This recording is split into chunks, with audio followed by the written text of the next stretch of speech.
I'm Ruthie Miller. I'm the Executive Director of Coro Allegro for the few who I do not know here.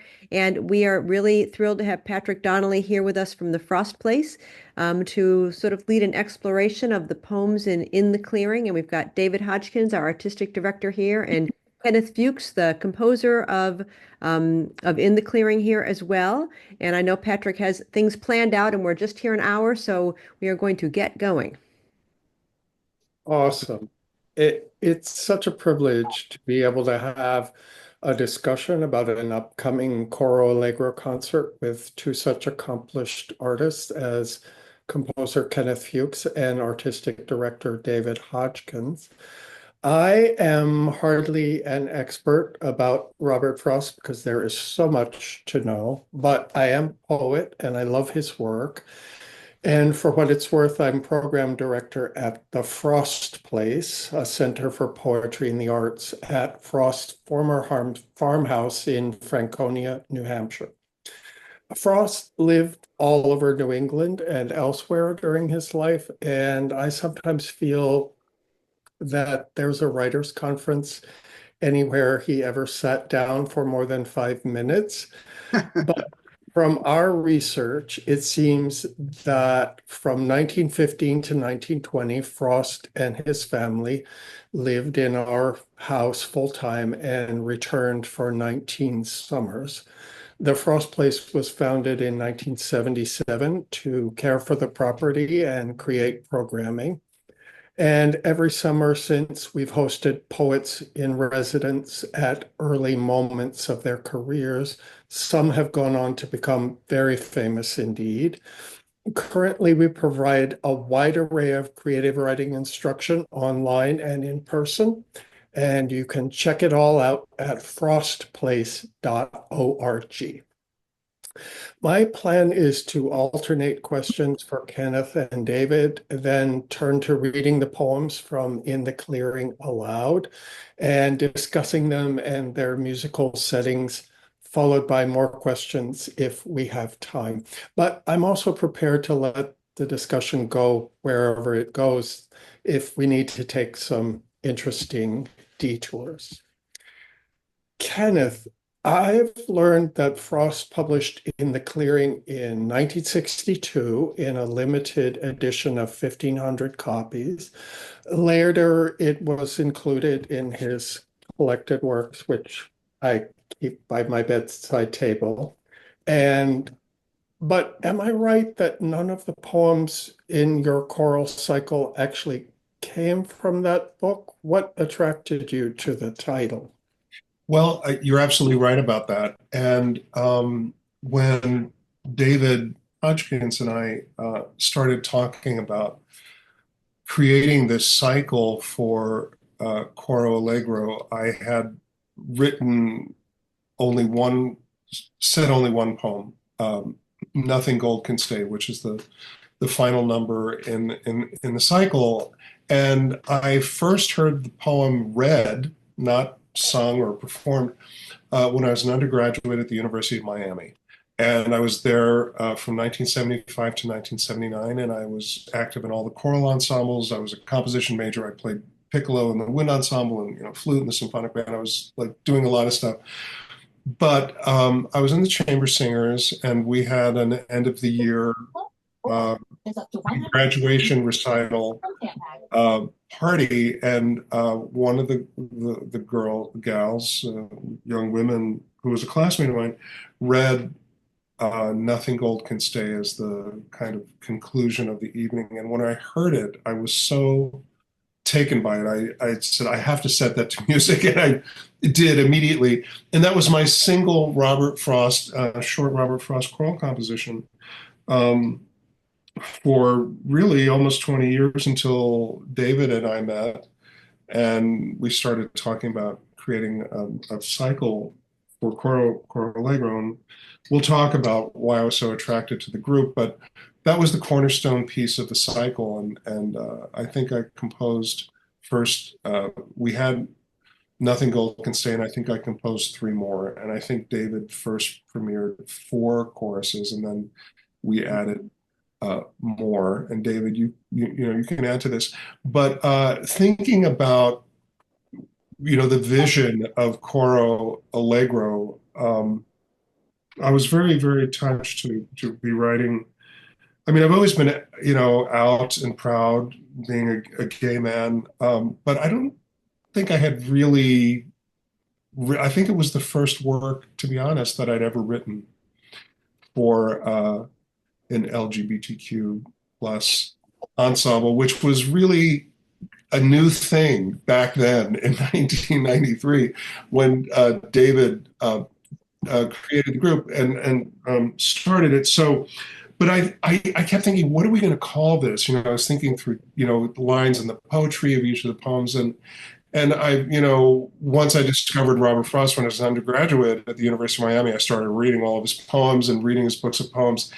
And I thought somehow, even though the cycle doesn't include one of the poems from the book in the clearing, I somehow thought that is the perfect title for this group, what David is trying to create and do with it socially and musically and maybe even politically. And so that's how the title of the cycle came about. To me, the title indicates that we are stepping into a sacred space in an opening, and also maybe that it's empty for a particular reason, that it's an open space because perhaps something has gone away, which some of the poems touch on very much. For me, that title actually, that open space, I feel like people were emerging into an open space from someplace that was actually shrouded, or contained somehow. And when Ken talked about having this be, it's the life of a seasonal cycle, but also the life of coming out as a gay person. And so for me, that emerging into an open space is something that has always resonated with me about what the piece means. That in the clearing is not something that is sort of empty, but it's actually spotlit. It's a proud moment to come into that space. David, I read that Coro Allegro traces its roots back to 1991, and that you, David, became artistic director the following year. And it seems that in 1995, In the Clearing became the group's first commission and first world premiere, though certainly not its last. Can you tell us how the commission came to be and also your philosophy of commissions over the years? Um, Ken and I met actually at Mark Aliopoulos' BU recital, which my wife played the first half, and they did a big piece by Ken the second half, which Ken conducted. It was with the chamber orchestra, and we went out for drinks afterwards, the four of us, and the over the course of conversation, it came about that I'm the conductor of this LGBTQ plus chorus, and Ken is a gay composer, and he has written one choral piece, and I said, I'd love to see it. So he sent it to me, and then we decided we would do a set of three, the following year, which we did. It was Hannibal and Devotion and Nothing Gold Can Stay. And we both I loved his music, first of all. I think he liked the way that we did them as well, and so we decided to expand that to the current thing, and we would bring it to Gala. The Gala Gay Lesbian Association, of course, is a music festival in 1996, maybe, I think. So we premiered them in 1995, and then as a matter of fact, almost 30 years ago, right now, Amazing. brought them to Gala in 1996. So that's how it all sort of started.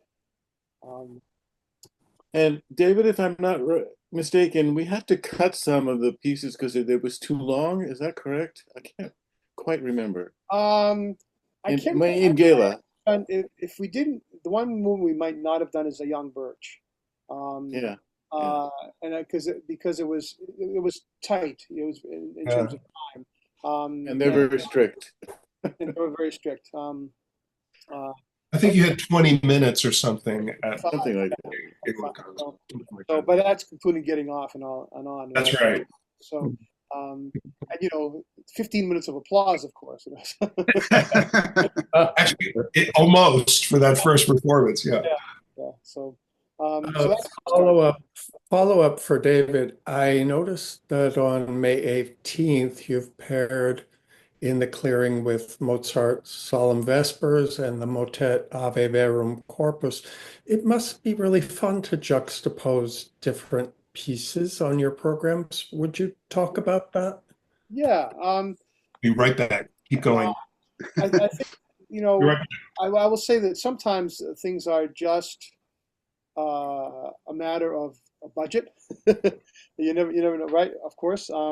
But yes, I think that what I often tell the chorus is that we do Mozart and the classical music really well because we do so much contemporary music, and that actually gives us a foundation for, and vice versa, quite frankly. So the contrasts for me are what makes life interesting. Mm. And both of those pieces really tell a story. We're doing the Ave Verum Corpus because we've had two members pass away within the last couple of months, and so that's a fairly short motet written in the last year of Mozart's life, and we are performing that in honor and memory of them. So I'm going to have some alumni come and join us and to sing that piece. And it's a very short. It's like 56 bars long. It's one of the most compact, gorgeous, amazing works of art. But so yeah, so and that's the Mozart is just there's a lot of energy and activity in the Mozart, except for the next to last move with this amazing soprano solo, which is all of a sudden just goes into another world. It's just ethereal. It's just fantastic. So.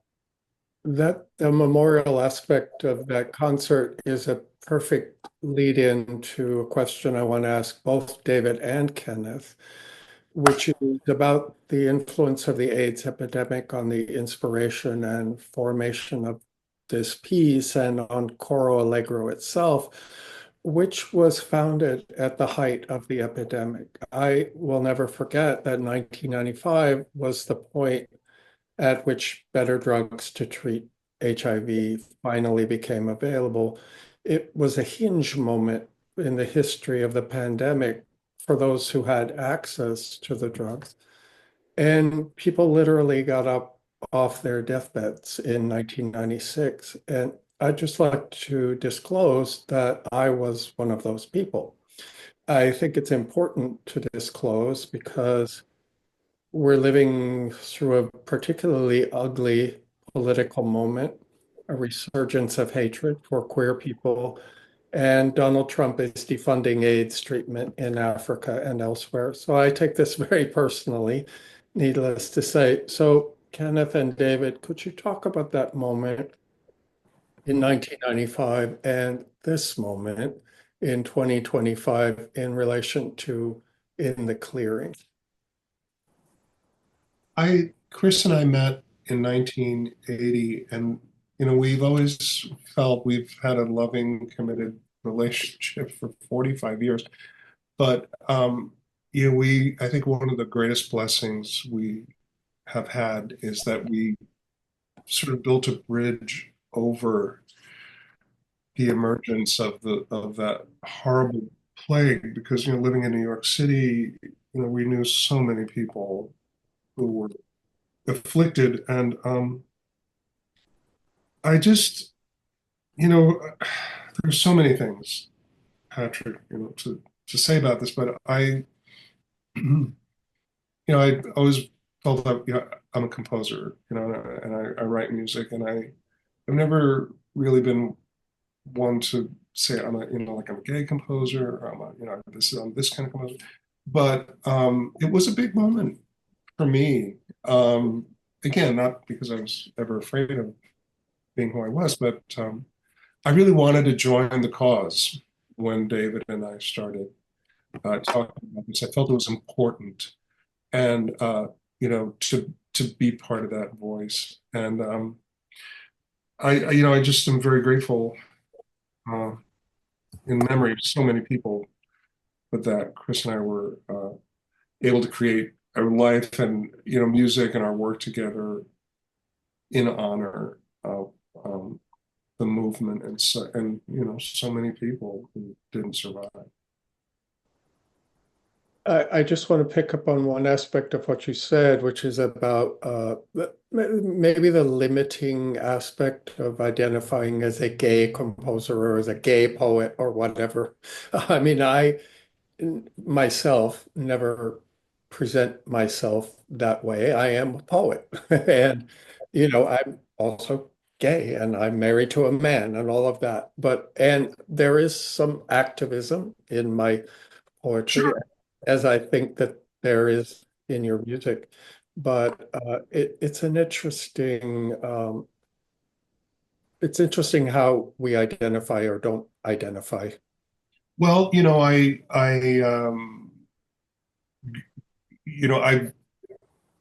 came to life as a composer in high school and certainly in graduate school in the mid 1970s, and my heroes, the people I discovered, the composers whose music I truly love and inspire me to this day.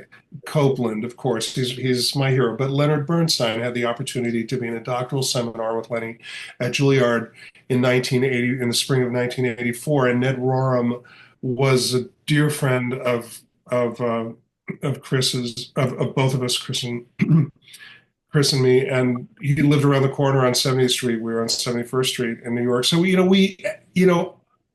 way, they were so unapologetic, although Ned was extremely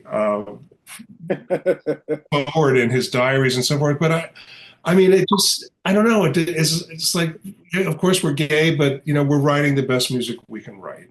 That's right. That's right. And we just happen to be among the best at it. Right.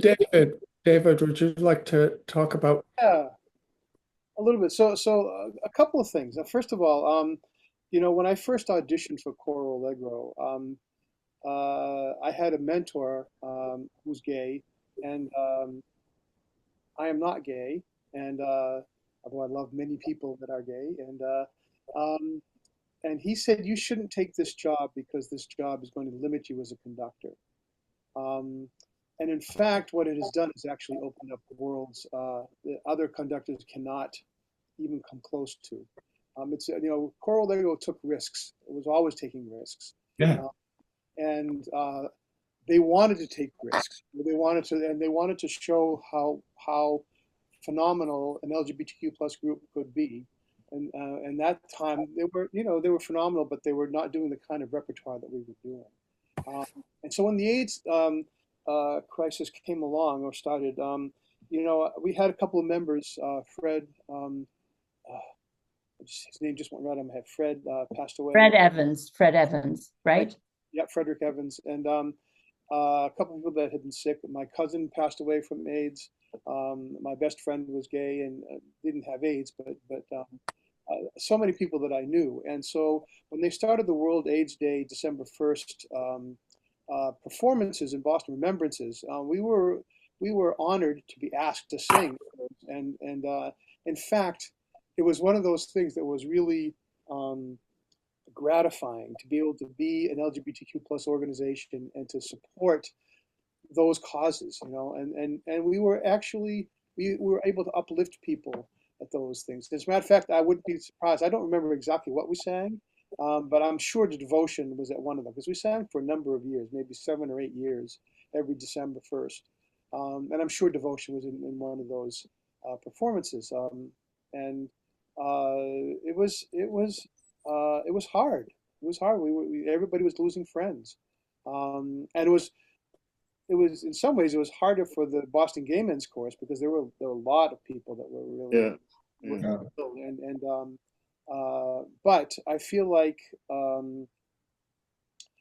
we were put on this earth as Coro Allegro to help our mission is to build bridges between disparate communities, right? But it's also to help support and foster and uplift our own community. And that was really just a great opportunity for us to be able to give to the LGBTQ plus community, in ways that maybe, other people just didn't have that kind of connection. I'm sure they would have been interested, but it was a whole different vibe, and it really it brought the chorus closer together, as well, and it solidified who we were. And that was still the early years, when that was happening. So for the organization. So. And I also think, David, it was kind of a cool thing back then that a straight man took on the leadership of a serious choral organization devoted to bringing forward LGBTQ, the whole sensibility and I'm not sure. I'm thinking back. I've been in the music business a long time. A number of you, all we have, but it was not a lot of people like mainstream straight ahead, people who are straight or say they're straight. They weren't like really dipping into leading gay organizations. I really thought, wow, this is really brave. I mean, that's how I felt when I first met you, and I thought it was really remarkable, and I really admired you for it. And I'm just thinking, my dear friend Joanne Folletta, we were classmates at Juilliard, and we've made so many recordings together. I mean, I've known Joanne for 50 years, but I remember in the early years of her career, she went to be the music director of the Bay Area Women's Philharmonic. And I remember thinking, and she was just starting out. She was, first of all, a female orchestral conductor in the late 80s. She still talks about how difficult it is, but to do that kind of work in that kind of community, which was such a strong community, but still had a profile. I thought, wow, good for you. That is so brave of you to do that. And I don't think there were many people, David, who were doing that back then. Well, it's Why that thing is over 30 there. years ago, nobody wanted to do diverse programming. Coro did, and so we were doing women composers, we were doing gay composers, we were doing Black composers. 30 years later, the rest of the world caught up to us. And I've always felt that way because that's what I meant about that willingness to take on new things, and that was exciting to me. But I didn't want to just do the sort of the same old all the time. I like doing the same. I love doing Mozart. I loved it, but I also love doing Marianne Martinez, and I also love to do William Grant Still, and really explore unusual and oftentimes edgy subject matters. James Macmillan, for one. James Macmillan, and Coro was right there with me. I mean, they were so invested in trying to make Canada. something different. What's that, hon? You're looking at somebody here? Eric. I'm here. I think some of us probably need to put ourselves on mute. But I wanted to make a comment because I'm sorry, Eric. I'm just talking to people who are unintentionally speaking. Oh, I see. Yeah, that's good. Good idea. Totally Good fine. idea. One is that I remembered so distinctly the search committee that we had when we ended up hiring you, David, talking about taking risks. When we brought this recommendation to the choir, it was a risky thing for us to make that decision in a way, and it was controversial, but the result was this amazing thing. And the other thing was like taking this piece to gala, and it was also deeply controversial among some people in the choir, and they're like, oh, they're not going to like our music and blah blah blah blah blah. And then we got on stage and presented it, and I really felt it with the depth of the poetry and the message of Frost's message, that the ambiguous nature that always strikes me still to this day of his poetry. It's so easy to think of it as beautiful descriptions of bucolic scenes of nature. of course, we all know that's not what it is. And I just knew when the people at that conference heard this group sing it with the integrity that they did, the place went crazy. It did. I mean, immediate standing ovation, cheering, stomping, whistling, clapping, immediate. It's so amazing to hear that story. I do want to bend us back to the Frost poems. Let's read them, let's hear them aloud and talk about them and kind of settings of the poems. Kenneth, would you start us off by reading the first poem of In the Clearing?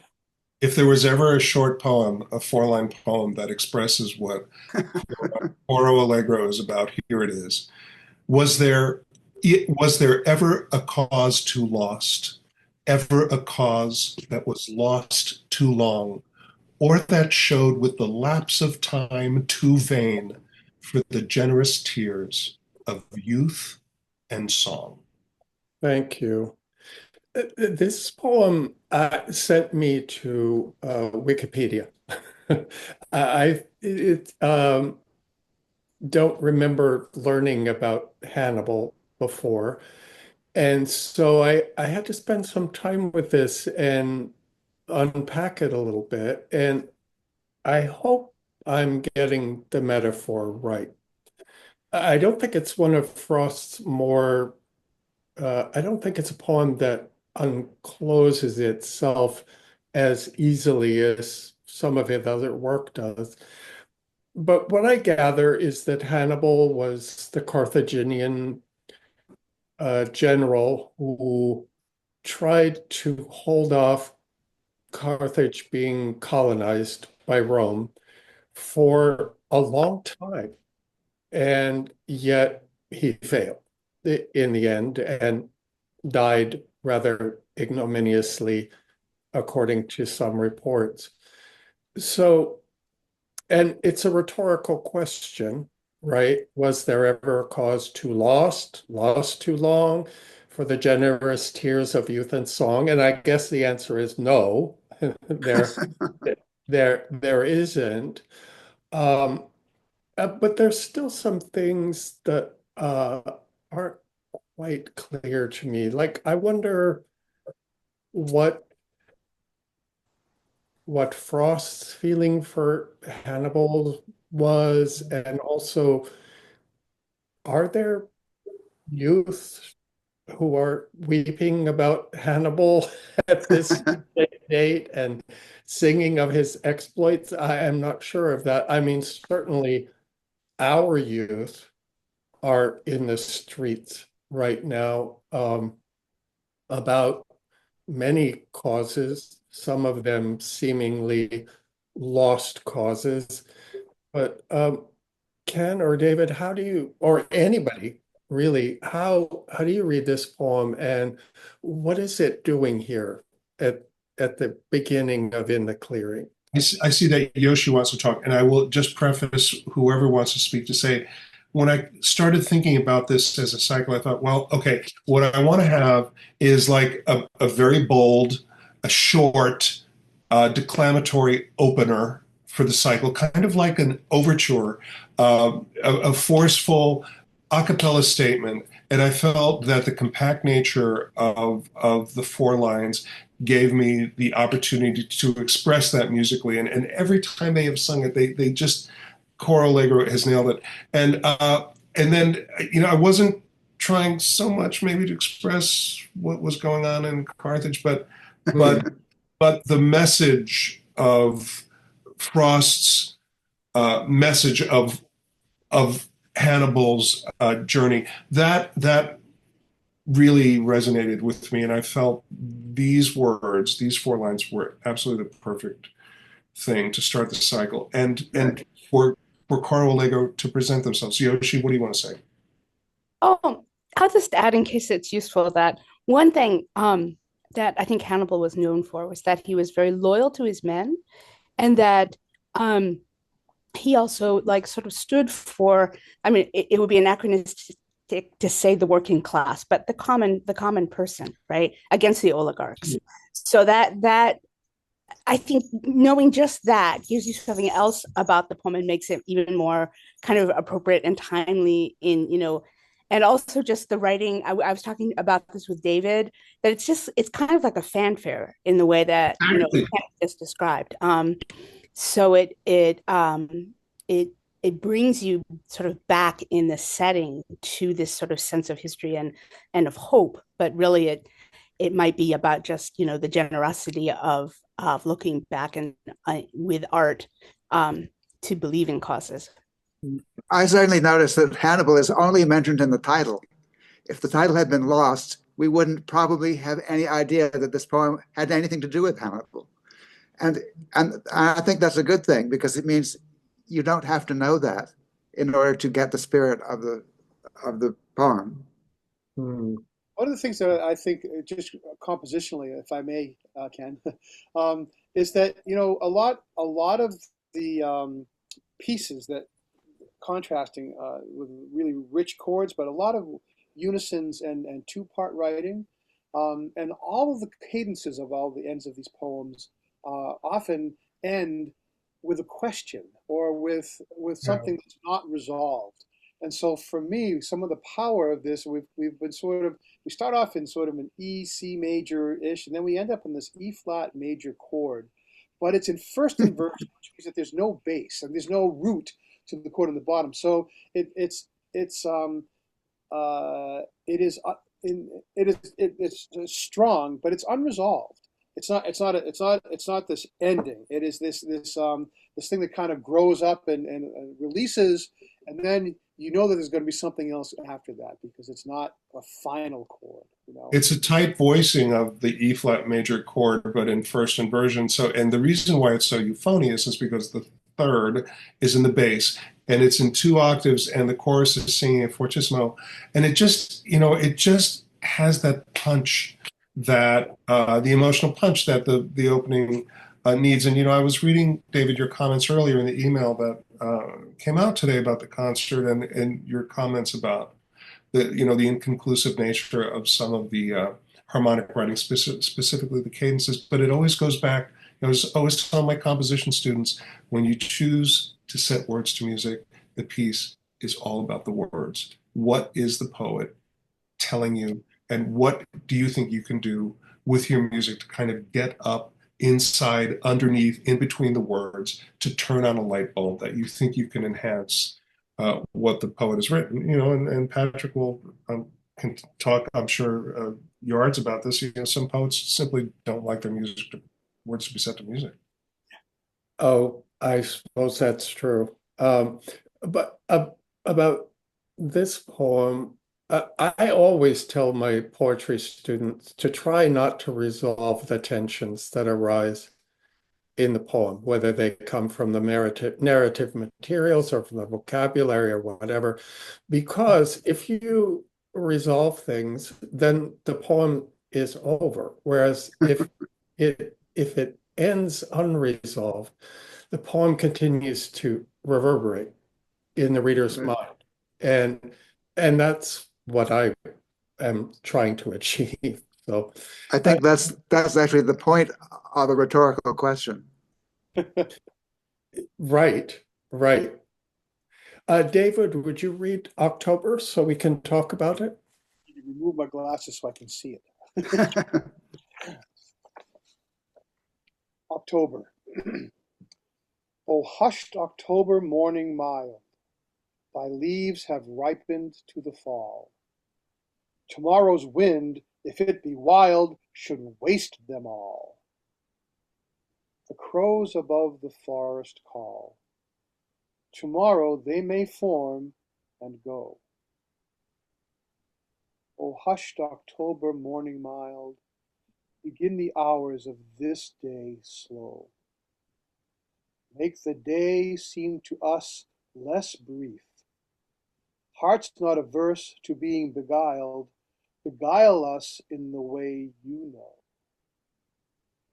Release one leaf at break of day. At noon, release another leaf. One from our trees, one far away. retard the sun with gentle mist, enchant the land with amethyst. Slow, slow. For the grapes' sake, if they were all, whose leaves already are burnt with frost, whose clustered fruit must else be lost, for the grapes' sake, along the wall. Thank you. There is nothing Japanese about Robert in his diction.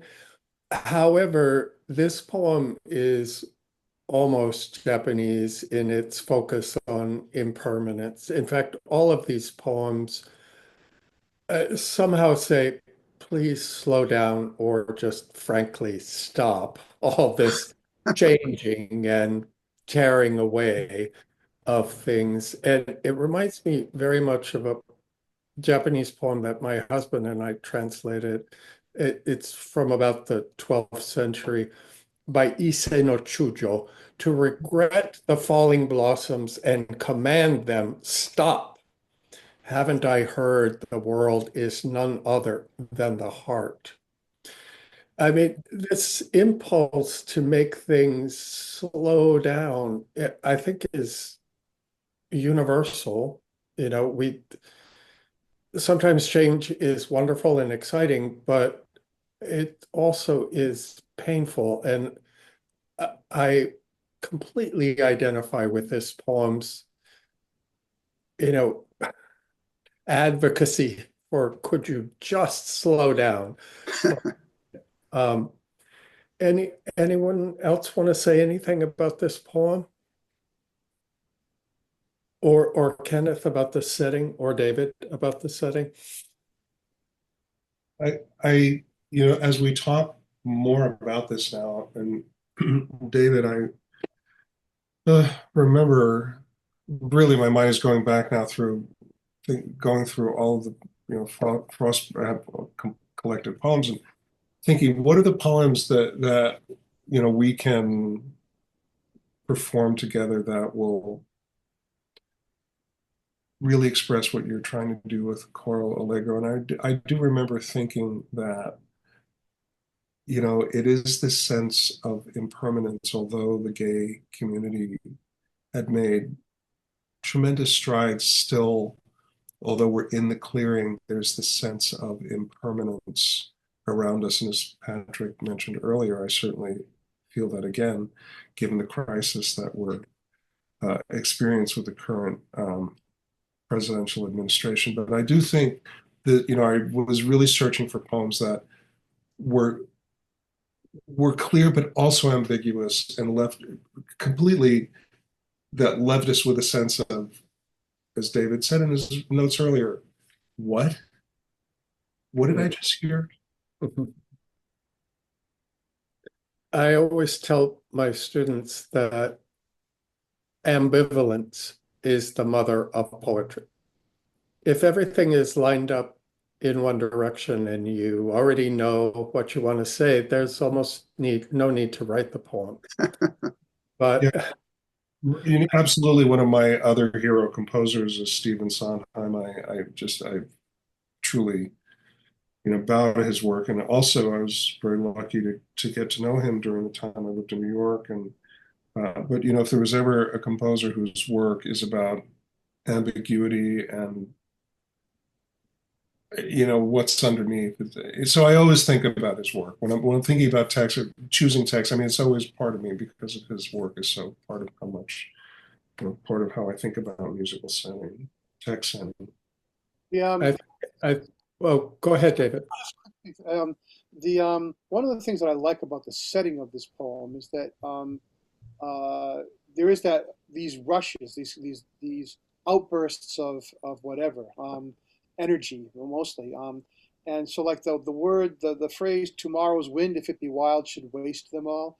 It comes out of a very soft thing, and then all of a sudden it's this very unison. Tomorrow's wind, and everything, and everybody goes boom, and then all of a sudden you get the crows and the tenors and basses sound like the forest, the solidity of the forest, and the sopranos and altos are in fourths, sort of floating above what the tenors and basses are. And so the fourth, as you know, is not a terribly stable interval in music to begin with.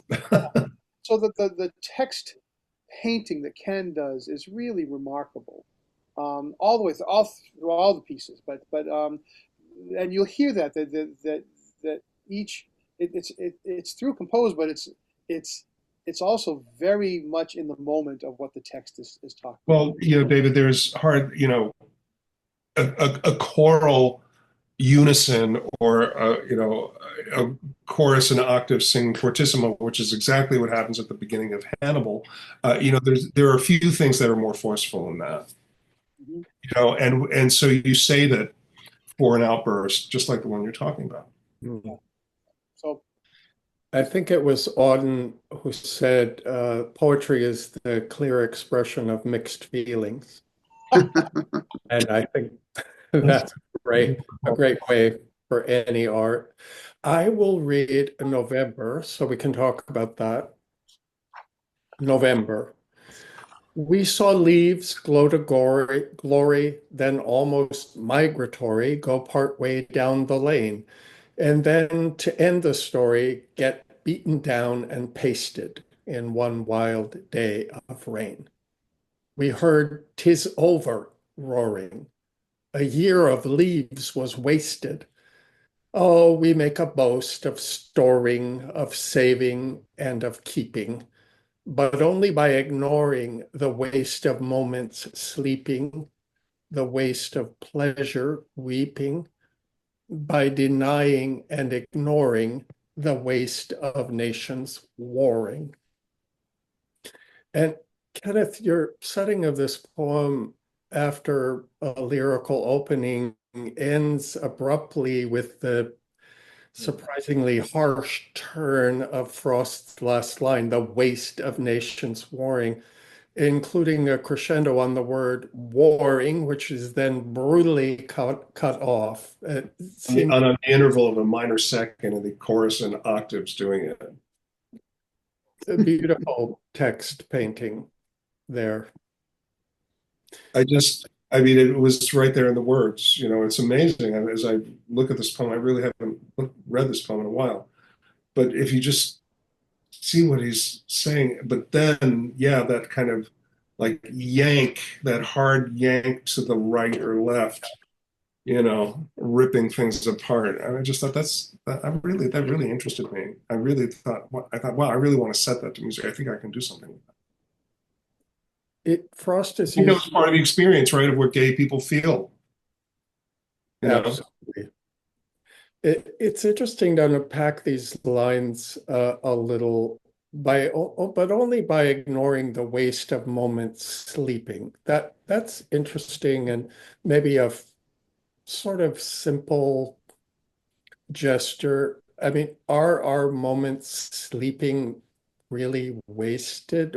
We would die without them. But I kind of get what he means. We spend a third of our lives, unconscious in the bed. But we are dreaming, and that may be to poetry's That's gain. exactly right, Chris. I mean, we take whole journeys while we're sleeping. So maybe we could argue with Frost about that. But then the waste of pleasure weeping is deeper. Seems to be, saying, don't waste all this wonderful pleasure that life has to give weeping. Although I could argue with him there too, because sometimes we need to weep. So I always argue with Frost. Well, but it is such a harsh turn, and as I read this earlier today, I kept going back and reading this over, the waste of pleasure weeping. Wait a minute, I've got to really think about this. But it is just the last two lines. By denying and ignoring the waste of nations warring. That's really the point of the poem.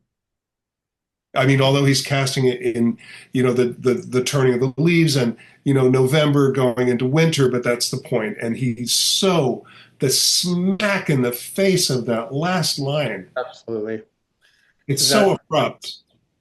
That's a master stroke. For me, I have to say that if you think about the opening of the poem, there is really a metaphor here of the blaze. I will say the blaze of glory, and the use of the word glory.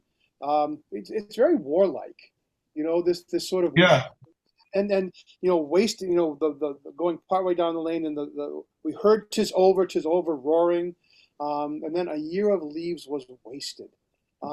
For me, that's and I said it in my notes for the program a little bit, that even I looked at this poem much differently now than I did 30 years ago, because for 30 years ago I thought of the beauty of nature being wasted, but really when even the opening of this poem, I'm thinking of Gaza, and I'm thinking of Ukraine, Yeah.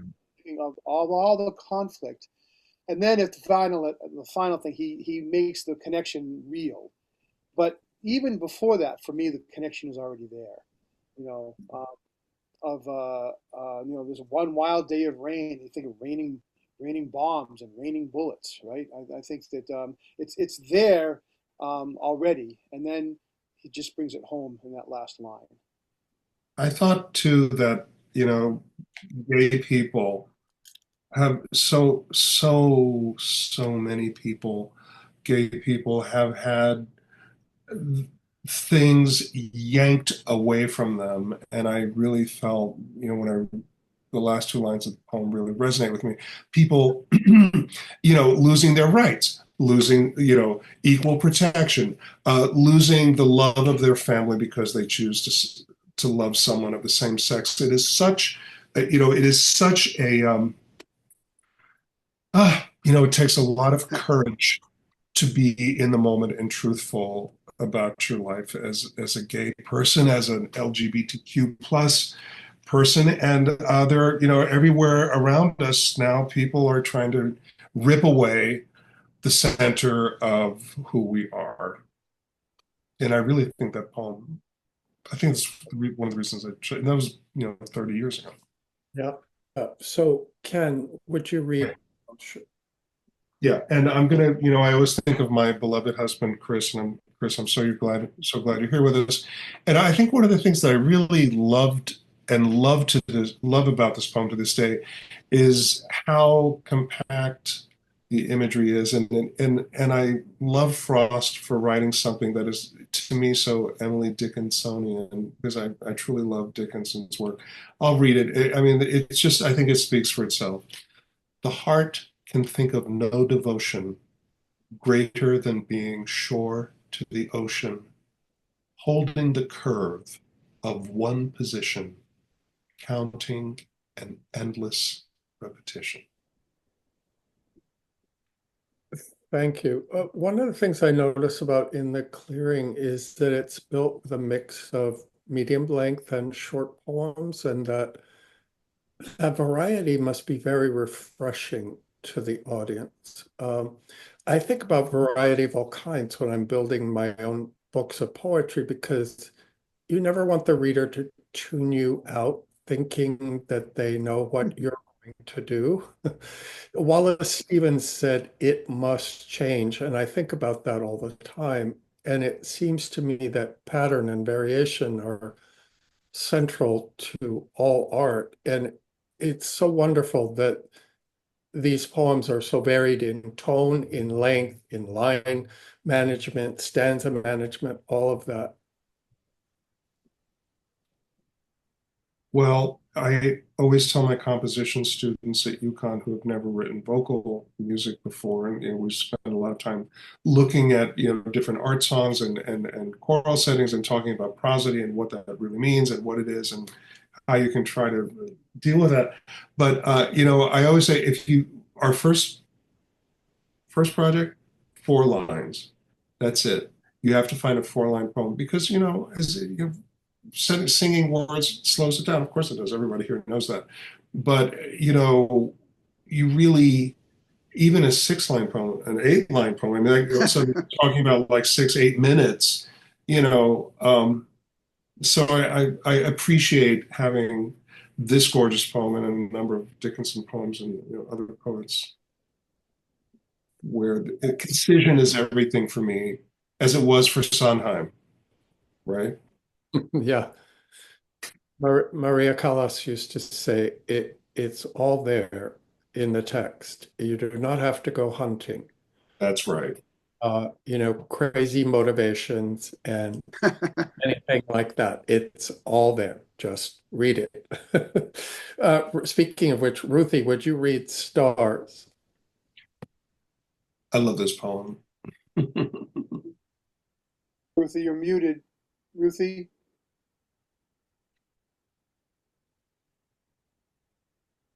Ruthie, you're still Got it. muted. I've got it. I got it. There you go. There we go. Stars, how countlessly they congregate o'er our tumultuous snow, which flows in shapes as tall as trees when wintry winds do blow, as if with keenness for our fate, our faltering few steps on to rest, to white rest, and a place of rest, invisible at dawn. And yet with neither love nor hate, those stars like some snow white Minerva's snow white marble eyes, without the gift of sight. Thank you. This poem is kind of cold, literally, but tonally cold. Maybe the most explicit allusion to death in the sequence, although white rest could also mean a place of shelter in a snowstorm.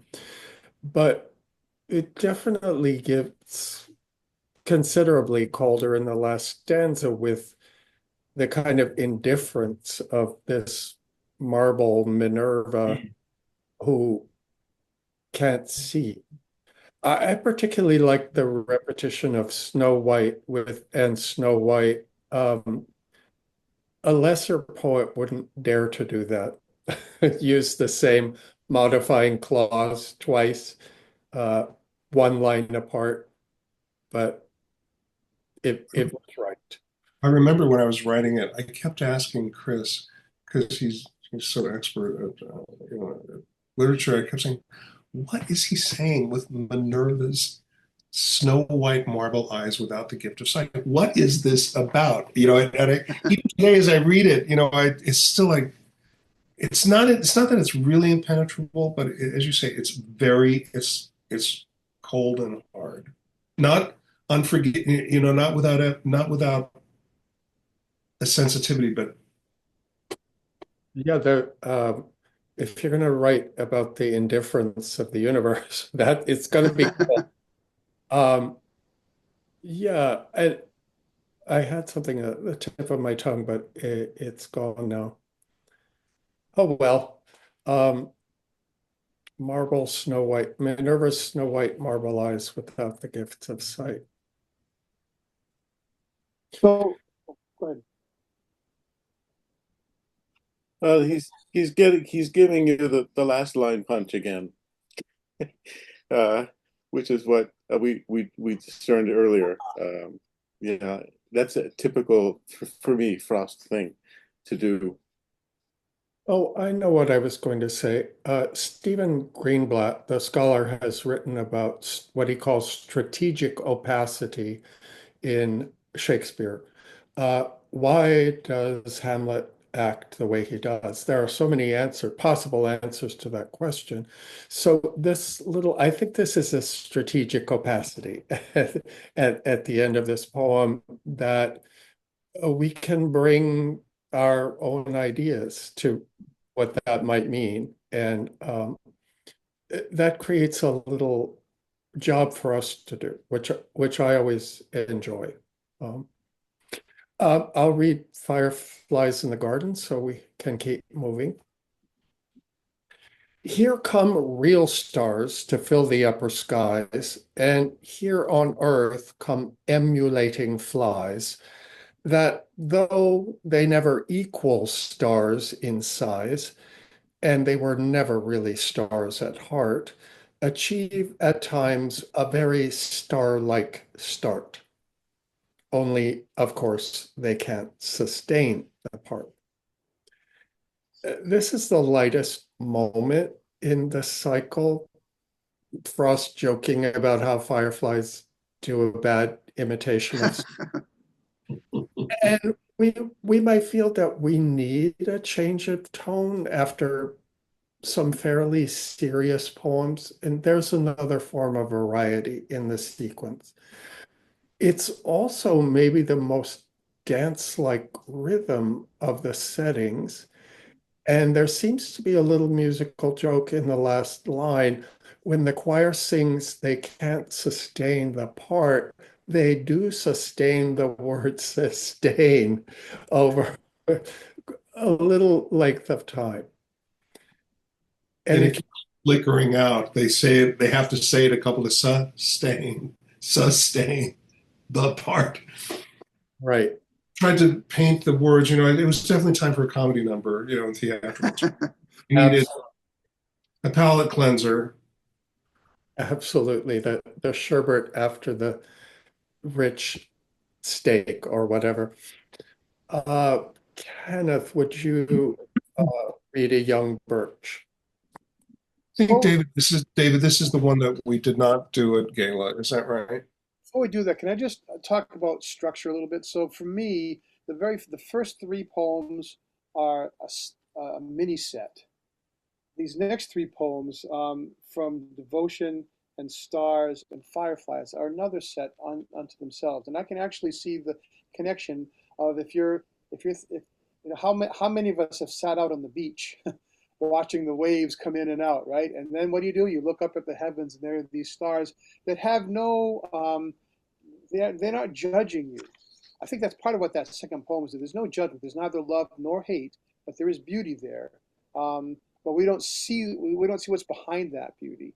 And then you Right. go off into the dunes, and all of a sudden see all these fireflies. I mean, there's this section here that I think that really ties together. That's like the first three tie together, and then these last two, A Young Birch and then Nothing Gold Could Stay, I feel like is also a set, a mini set. So if you had to put movements in, larger sets, for me that's how I structure in my head the whole piece. Thank So you. sub-sequences within the larger sequence. Yeah. Okay. I'll read it. The birch begins to crack its outer sheath of baby green and show the white beneath, as whosoever likes the young and slight may well have noticed. Soon entirely white, to double day, and cut in half the dark, it will stand forth, entirely white in bark, and nothing but the top a leafy green, the only native tree that dares to lean, relying on its beauty, to the air. Less brave, perhaps, than trusting are the fair.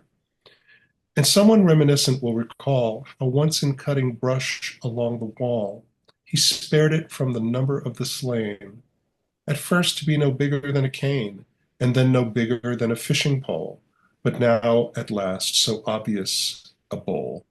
The most efficient help you ever hired would know that it was there to be admired, and zeal would not be thanked that cut it down when you were reading books or out of town.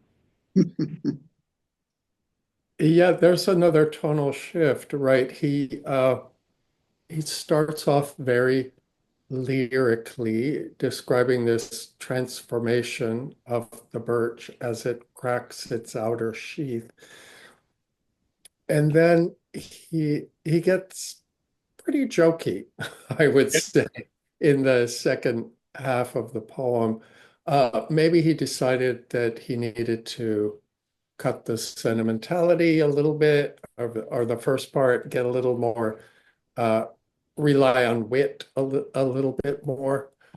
I'm not sure, but in the beginning, there's this almost scary transformation that the tree does, and to me, it speaks of the passing nature of beauty and the transformation that is inherent in it. Sometimes it will crack itself open and reveal something beautiful inside, but eventually it all goes down. But he doesn't go there in this poem.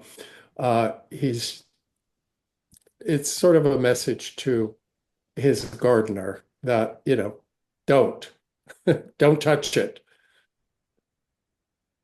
It's interesting because some of the poems we've looked at, right? I mean, the undertow is very subtle, but this is, you mentioned the comic, slightly comic nature of it, where he's really kind of kind of yanking you this way and then that way, and but that's hard to set in music, to really make it speak and work as a musical composition.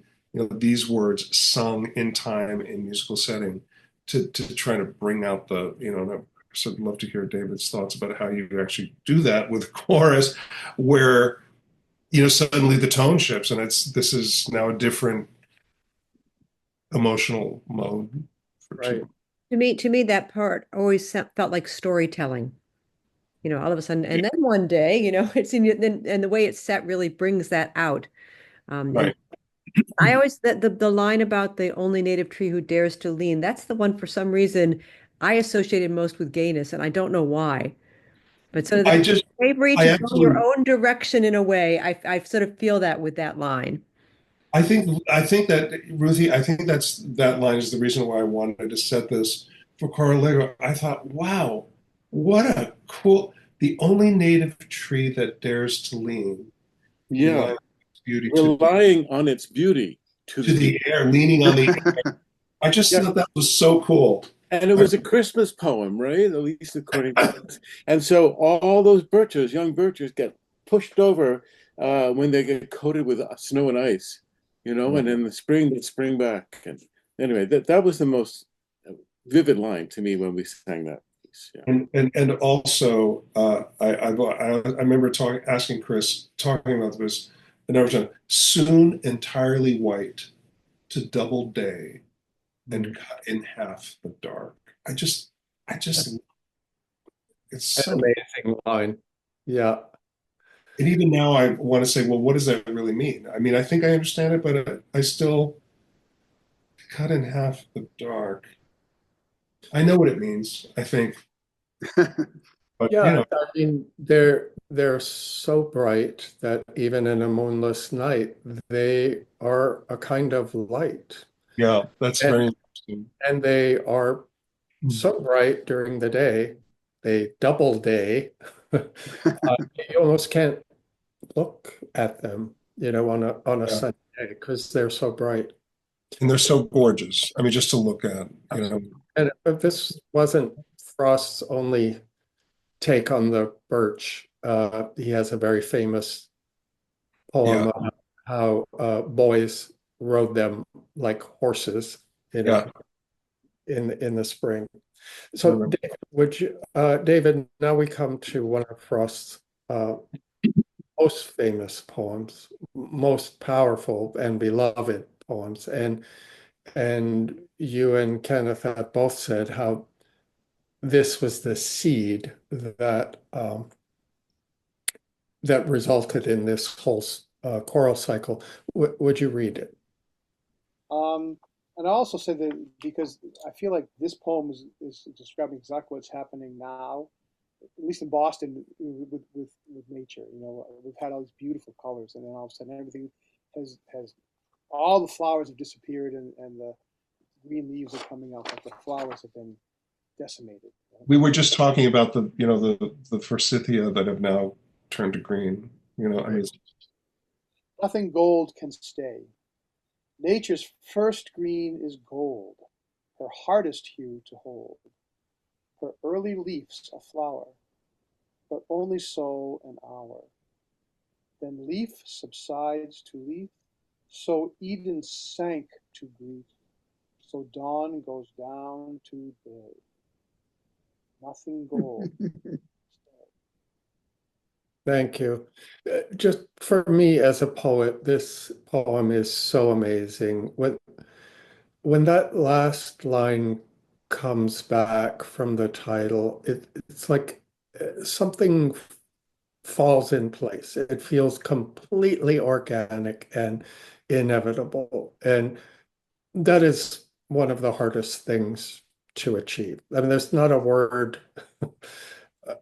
gone astray in this poem, and it just deepens in meaning and in intensity of feeling, as every poem should do. I will say one of the things that has intrigued me about this poem, the way that Ken said it, is that it's really the only poem that is polyphonic. Right. Everything else is like one or two parts, doing something, and very homophonic, these rich chords or simple unisons. But this is the lines interweave all SATB in this one, and it's sort of cascades. So you feel these cascades of colors and um, elegance, and then the sort of leaves, and the leaf subsides, and you can see literally the petals falling to the ground, the way he said it, and in the poem too. So it's different than everything else, but and also it's one of these ones that doesn't end with a chord, right? It ends with this uncertainty and impermanence and question almost, and it's a beautiful setting. It's a beautiful setting. I remember, when I wrote it, it was in 1977. I just wanted to try and express in musical sound just what you're talking about, David, that leaves receding, receding to the earth. And I just have always felt that's the message of this poem, and it's a very bittersweet message. It's so powerful and so compact. Yeah. Does it? I haven't listened to this in a long time, and going back to memory. Does it end with that chord that is sort of like hanging in midair and quite dissonant, but beautiful and wistful at the end, or is that my? Yes, Yeah. it does. But Well, that's the chord where that guy came from the previous concert and came up to me and you, I think, David, and said, I had to hear that chord again. It was so beautifully in tune. Well, it was like nothing gold can stay. Yes. The word stay is set within a half, a minor second of Yeah. pocket. Okay. That finally, yeah, the half step releases and becomes somewhat less dissonant. right. The dissonance releases a little bit, but it's still a warm Yeah. questioning chord. Yeah. Yeah. God, I'm so excited about this concert, David. Me too. Me too. And I was just adding, speaking as a singer, singing it, that this last one, there's a fragility and a risk taking that you need to embrace in order to sing it with the right delicacy to do those shifts. And it's just one of my favorite things to sing, honestly. I remember singing it with Ruthie a long time ago for David's 25th anniversary. And it's just probably my favorite thing I've ever sung with Coro Allegro. I have to say I really love a cappella vocal music, and when I was at the University of Miami, and I always listened to the Singers Unlimited and the choral arrangements. David, I know you'll know what I'm talking about, of Gene Perling, and how to try and handle this kind of dissonance and constantly shifting tonality, but it's all about the voice leading. Sort of suddenly you grab it over here, but you help the chorus get there in terms of the voice leading. As a singer, thank you for that. I have two very quick questions for David and Kenneth that I want to get to before we say goodnight. David, in the recordings of Coro Allegro that I've listened to, there is an extraordinary cohesion of the different voices. They phonate as one voice. Would you talk a bit about how that has been achieved as personnel changes over time? It's been a piece of cake, right, everybody? We work hard at it, I mean, but I will say this, that one of the things that we talk about all the time is vowels and tuning vowels. And so again, you're kind of going right back to the source, to the text. And if you want the text to really resonate, you have to match your vowels so that the text comes through. And then if the text comes through with that tuning, then the sound will also come through, will gel. And you know,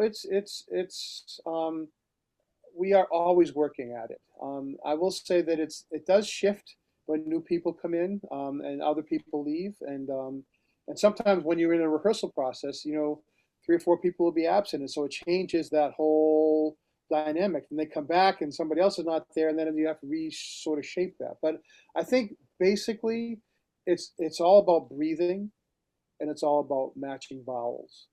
And And, those two things, if you have the breath and the vowels there, the sound will emerge through those. right, and listening, right? The Oh, importance of listening. yes, yes. Yeah, yeah. So Uh, Kenneth, who do you consider your musical influences? Well, I, I've been asked that question a number of times, and you know, when I'm in between pieces, I always go back to Beethoven and Bach. You know, I always go back to the art of the fugue to sort of like purify, cleanse, to think about counterpoint in the most rigorous manifestation. So Bach, all of Beethoven, and then really for me, Debussy, Ravel, and then the American Symphonic School. You know, Copland, Bernstein, Sondheim, Röhm. That's my world. You already named Copland. If I were to name some other composers, would you be willing to say if you feel Oh, sure. a particular affinity or family relationship? Absolutely. So Ralph Vaughan Williams. Oh, absolutely. Yeah, Floss Campi, Viola Concerto for Wordless Chorus and Chamber Orchestra. It's one of my desert island pieces, definitely. Also, it's interesting to me. I like the music of Benjamin Britten, and I've seen a number of his operas at the Met, and I've studied some of his orchestral works. And many times in reviews of my work, people say, there's a strong influence of Britten in my music, and it always surprises me because as much as I admire his music, I've never really like studied it in the way I have the music of William Walton, who really is one of my very biggest influences, next to Vaughan Williams. But Walton, for me, in terms of the British symphonic sound, is extremely important. I played Starveling in Britain's A Midsummer Night's Dream, which is not a big part, but I get to hold up the moon lantern. Herbert Howells. I've listened to a lot of the music, but I can't say I can't really talk about it in the way. I don't really know it well enough to talk about it. I hear an affinity there. Samuel Barber. Oh, definitely. Sure. Absolutely. Not as much as Copland, but the other symphonists, the American symphonists, when I was a grad student at Juilliard, for everybody here who understands what this means, the composition faculty included 5 titans: Milton Babbitt, Elliott Carter, David Diamond, Vincent Persichetti, and Roger Sessions. Peter Menon was president of the school, and his predecessor was William Schumann, who went on to be the first president of Lincoln Center. So, that is where I wanted to be, because the composers who were writing in the American vernacular, I wanted to learn how to write that way, but in my own voice. Absolutely. I want to ask David a question. David, when you took on Coro Allegro, were you consciously aware that you were taking on a gay and lesbian chorus? I mean, was that part of your decision making, saying, I really want to do this, or did it not have, was it not really a decisive factor? It was about the group and the music and not so much about the identity? Or where did that? it's very much about the identity, and part of that is I think that I have always had felt a connection to people that did not have a voice. Yeah. And this was an opportunity for me in a different way, which I have done in other ways in my life, to give voice to the voiceless, and in such a dramatic way. And I was very conscious of it, and very proud of it, actually, because I thought that what could happen here could be something unique and extraordinary, right from the get-go. And Yeah. even in my audition, I felt that, and the warmth of the people in my audition, even, made me want to be there. Yeah. Well, there was a community need, and you recognized it, and you wanted to be a part of it. But even that aside, there are so few conductors, choral, orchestral, in this country at least, who have been with an organization for more than 30 years. It was a need in me as well. I mean, I have to say, it was a mutual need. I mean, I feel like the partnership has been just extraordinary all the way right from the beginning.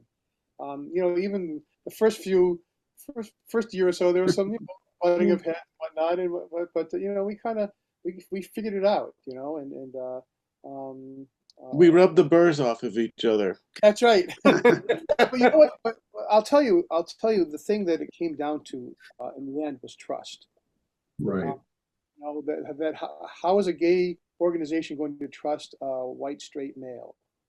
And how is a white straight male going to trust a gay organization? And when you finally realize that you're just all people, not Right. gay, straight, black, white, whatever it happens to be, all of a sudden those barriers start to break down, and you do that through the work, you do that through the work. And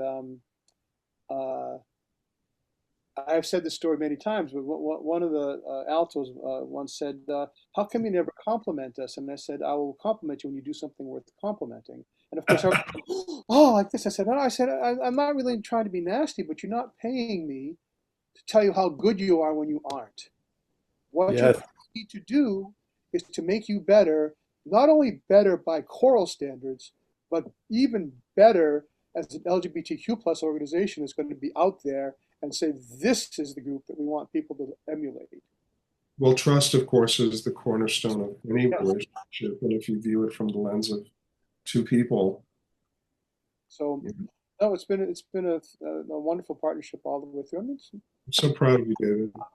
Yeah, right from your very first audition. I mean, the choir recognized your genius and the work you put into rehearsing us on those pieces. I mean, I swear, that was very clear to the search committee.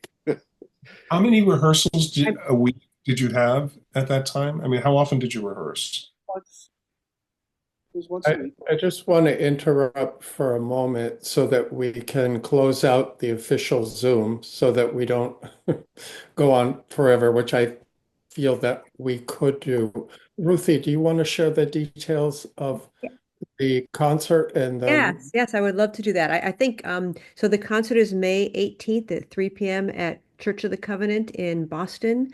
And you can visit www.coroallegro.org for tickets if you're not already a member of the group or if you're local and planning to come. I think we have people from many different areas, but putting that out there just in case there's someone still looking for tickets.